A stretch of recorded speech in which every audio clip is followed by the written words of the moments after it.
What is up, everybody? How are you doing? Welcome back to another YouTube tutorial, and today we're going to be covering text masks in Adobe Illustrator. You can create some really cool effects with them, and they're really simple to achieve. How do you do them? Let me show you. Firstly, let's type out a word for this project.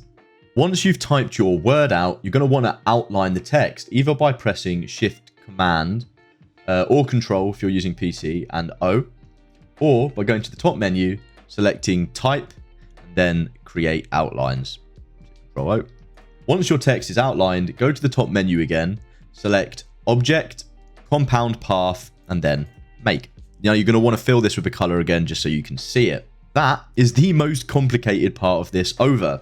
Now, just so you have a backup of the original outline text, let's create a new layer underneath your existing layer and make a copy of it there. So Control C and then Control F to paste it in place. Then we're going to lock and make that layer invisible. Now let's move back onto our existing layer. Now, once you've got this part done, it's as easy as selecting what you want to go within the text. So first up, we'll use a photo as an example. So you want to import a photo that you want to use into your file, into your document.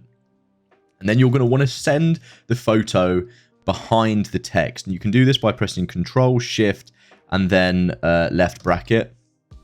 Or you can go into Object, Arrange, then Send to Back. Once we have this, we're going to want to select both the text and the object, right click, and then make clipping mask.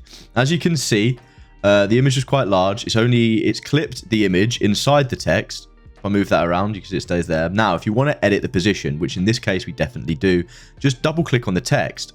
And once you've double clicked on the text, it gives you a chance to move the image around on the inside. This is the isolated view. So we're going to want to make this image slightly smaller. Now, whatever you've chosen to use, I would just recommend maybe adjusting the size and adjusting the position. So here, what I really want is half the text with the ocean in view, and then maybe the other half with the sunset view. Maybe just a little bit less than half for the ocean. As you'll see, the photo is now clipped inside, and it's positioned correctly. There's another cool thing I want to show you that you can do with text masks. It doesn't have to be an image. So in this instance, once you're at the stage of selecting what you want to go inside the text, instead of using a photo, we're going to use a graphic effect. And then we're going to paste in our pattern. Once we've got the colors we want, we're going to do exactly the same thing as we did with the photo. We're going to place the mask. Let's group this up. We're going to place the mask above the pattern.